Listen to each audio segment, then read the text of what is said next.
I think we did mention that we wanted to hear from patients, and now we're going to. And it's my great pleasure to introduce our next speaker. And we'll have time for more questions and discussion. I'm loving it. You know, it's important that we do this here as well. Next up, Brittany Fink. Brittany Fink is the Director of Patient Services in Minneapolis, Minnesota for Green Goods, where she currently resides. She graduated from Minot State University in her hometown of Minot. Am I saying that right? Minot. So many new towns I'm learning about today. Minot, North Dakota, with a degree in elementary education.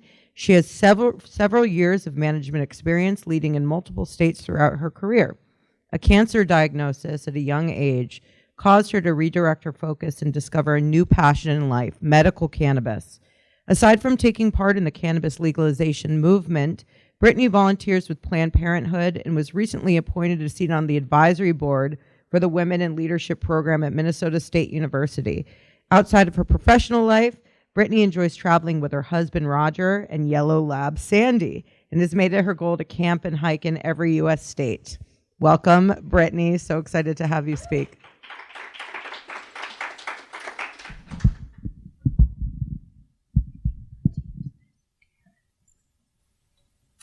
All right. Hello. Good morning. So honored to be here with all of you today.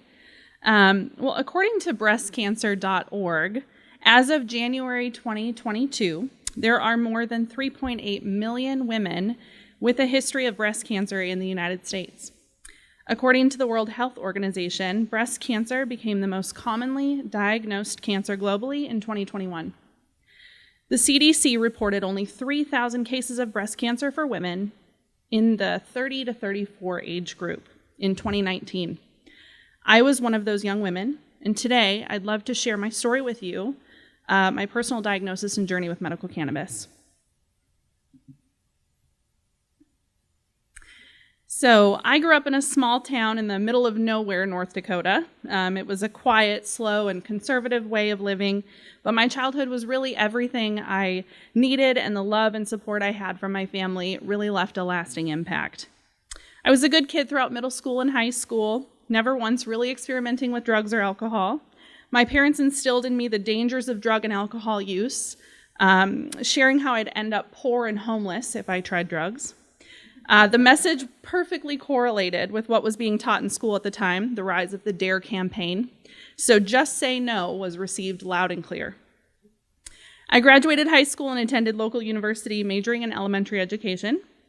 And after graduation, applying for adult jobs was scary. I wasn't really ready to settle there just yet. I hadn't lived life or experienced anything outside of this small town, so I decided to take a flight attendant course through Pan Am, located in Miami. After all, I couldn't travel far on a teacher's salary, and it seemed as though this was the path I needed to take to travel to all those exotic locations I'd dreamt about, and get paid for it. Perfect. As it is for most 22-year-olds, I was drowning in student loan debt, and rent was due. It was the time to figure out Plan B. I began working as a part-time employee at a famous retail store. This helped make ends meet and allowed me to enjoy ramen in the cup with the lid rather than the bag. I continued working for this high fashion retailer throughout my 20s, and boy, did it give me so much to be thankful for. I attended fashion shows in New York City, spa weekends in Sedona, and company award dinners in several states. I met some of my closest friends while doing this work, one of which lived in Virginia Beach, Virginia. I visited her often and thoroughly enjoyed my time in that beautiful state. And if you haven't been, let me recommend a weekend getaway in some of the amazing vineyards, the ocean breezes, and the cool mountain hikes through the Shenandoah National Park. In 2014, I was finally ready to move out of that small town, and I took the leap. I moved to Virginia and was finally fulfilling one of my heart's biggest desires. I was able to transfer with that company, and utilize my skills with a new team. I lived 15 minutes from the beach, I worked a job I loved, and I got to explore the East Coast on my days off. Life was great. Just a few months after moving to the beach, I met my incredible husband, Roger, who's here with us today. We met online and fell in love at a local dive bar, Woody McGee's. This was not a spot I, a vineyard-loving, fashion show-watching, fine dining gal, would ever visit. Roger invited me to play pool with he and some of his friends who were out that night, and I reluctantly went. I was new here. How else was I going to meet people? I met Roger out that night and fell in love. I was never one to believe in love at first sight, but this was it. I was sure of it. After just a few hours of chatting, we went back to his house and sat outside on his patio around a fire, talking about our life stories and sharing our hopes and dreams of the future, a conversation that lasted until sunrise. Everything was going so smoothly. It was just so easy. This is what they talked about in the movies. Until he brought out a spoon pipe and began packing it with cannabis. He handed it to me, and in an effort to look as cool as possible to the boy I was now madly in love with, I attempted to smoke it. I looked at the piece as though it was a foreign object, unsure how to even hold it. I'm certain this is what my parents warned me about. Roger laughed and taught me how to use the piece. I instantly felt at ease and relaxed. He shared with me how he'd been prescribed dozens of medications over the years to help with his ADHD and PTSD from his father's premature death, and cannabis was the only thing that gave him any type of symptom relief. While I wanted so badly to believe him, this was against everything I had been taught. This was a party drug, and this was bad news. I made the decision that night that I wouldn't smoke cannabis again. And while I initially felt relaxed, I later felt guilt and shame. My upbringing and knowledge of this plant all pointed towards it being bad for you. And I wasn't about to go down the path, and I certainly didn't want to become addicted. Whoop. Roger and I spent the next couple of years dating and eventually got married in 2016. We bought a house, got a golden retriever puppy who we adequately named Wrigley in honor of Roger's favorite baseball team and the winner of the World Series that year, the Chicago Cubs. We spent many nights disagreeing on many things: how to load the dishwasher, if we really need to separate laundry, whose turn it was to cook, as well as the effects of medical cannabis. He stopped smoking out of respect for my beliefs, and I assumed that would be the last that either of us really discussed cannabis. In May of 2018, I got a call that my mom had suffered a hemorrhagic stroke. She was in ICU, and I needed to get to North Dakota now, hopefully making it in time to say goodbye. My mom was 58. She wasn't supposed to die yet. I booked the first flight out of Virginia and stayed by my mother's side for the next few months in the hospital and throughout rehab. Roger handled everything in Virginia. During my time in North Dakota, the housework, the bills on a single salary, our puppy, and still provided the love and support I needed from afar. After she made a miraculous recovery, I scheduled Mom for all the checkups she'd put off for years: dental work, colonoscopy, mammogram. And during her mammogram, doctors found a mass that needed to be biopsied. In September that year, my mother was diagnosed with stage 3 breast cancer. Both of my parents were forced into early retirement this year, and Roger and I made the hard decision to move back to North Dakota to care for my mom. Talk about a 1-2 punch. Because of my mom's now complex medical history, we decided to have her cared for at Mayo Clinic in Rochester, Minnesota. Chemo, bilateral mastectomy, radiation, and hormone therapy were all part of her treatment plan. In February of 2019, we also learned that our 3-year-old golden girl Wrigley was diagnosed with lymphoma. Evidently, this is common in golden retrievers, and the prognosis wasn't good. Roger and I spent many nights lying awake, eyes puffy from crying as we tried to navigate this new heartbreak. What were we going to do? She's so young. We must try everything we can. It was around this same time that I felt a lump in my own breast.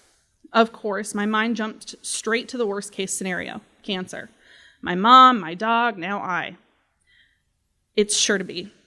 Someone once told me that bad stuff happens in threes, and this had to be it. But I'm 30 years old. Breast cancer doesn't happen to 30-year-olds. February came and went. I didn't do anything about the lump because it could just be a fibroid or a cyst. At least that's what Dr. Google told me. And besides, we had Mom's last chemo coming up and Wrigley's treatment to figure out. I didn't have time to go to the doctor for what was probably nothing.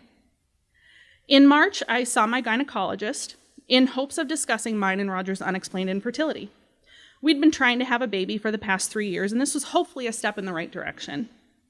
We were both extremely hopeful for some positive news, a little light in this giant storm we'd been riding out. During one of my visits, I shared my newfound lump with my doctor, and he agreed with me that it was probably nothing, but ordered an ultrasound just in case. The radiologist who viewed my ultrasound photos scheduled a mammogram and then a biopsy. And on April 1st, 2019, I was diagnosed with breast cancer. I was 30 years old. My mom was going through treatment, and our vet gave Wrigley only weeks to live. I'm sorry, practice this too. This had to be the worst April Fool's joke that anyone has ever been played. After taking in the news and sharing those with those closest to me, I called my mom's oncologist at Mayo and lined up my future appointments with hers. This way we could save gas and hotel expenses in the city that was 9 hours away from home. What a silver lining that was. I was stage 2, hormone receptor positive, HER2 negative.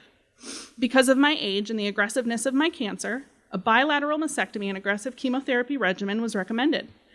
Because we wanted children, we were advised to freeze embryos the following week so treatment and surgeries could be scheduled ASAP.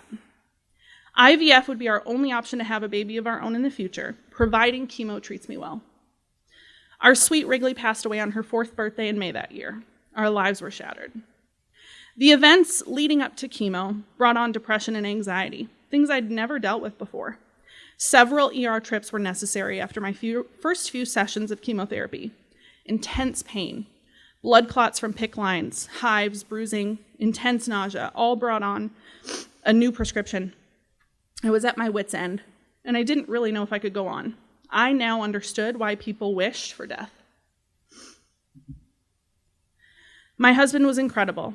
He cared for me in ways he never signed up for and watched me suffer more than most people ever have to deal with their lifetime with their spouse. After my second experience with chemotherapy and Neulasta and the complications that followed, I was suffering from the most intense pain and nausea I'd ever felt. My husband, desperate to help, brought out that little pipe I'd experimented with 5 years before. I was hesitant, but desperate. Desperate for any type of relief not being provided by the 10 prescriptions I was given. After my first hit, I felt relief for the first time in months. I was no longer nauseous, and my pain subsided almost immediately. I sobbed with relief and joy. With continued use of cannabis, I was able to discontinue the use of some of my medications prescribed for pain management, sleep, and nausea. I could not believe I was feeling this good while feeling this bad. I also noticed a change in my mindset during this time. I had hope. I was able to see a future instead of pain, sadness, depression, anxiety, and hopelessness. I started taking walks again outside, but I was still missing something. I convinced Roger we needed a puppy. A new puppy during a cancer diagnosis and treatments. Clearly, I was out of my mind. But how could he deny me? I definitely used the cancer card that day and won. We brought home our yellow lab, Sandy, short for Sandberg, the best second baseman to ever play for the Cubs. And she continues to play a huge part in my healing. I was now a believer in the healing power that cannabis and a new puppy had. During my time away from work, I had time and space to think about the impact of a high-stress environment and working around the clock. My life was too precious, and I had so much more of it to live. I began looking for my next career move, something I could be passionate about that allowed for the work-life balance that I so desperately needed. After a full year of searching, I reconnected with a leader I had in my past life, Cindy Huff, who's here with us today. She guided me through tragedy after tragedy during my time with my last company and allowed me the support I needed to heal. She joined Green Goods as a district manager and often spoke of how incredible it was. I knew that I needed to join this team. I bugged her for months, reminding her to let me know when something that matched my qualifications became available. There were more tears the day that she called me to interview for an open position, but this time tears of joy and happiness and hope. I knew the tides were turning in life, and this could be the start of something miraculous.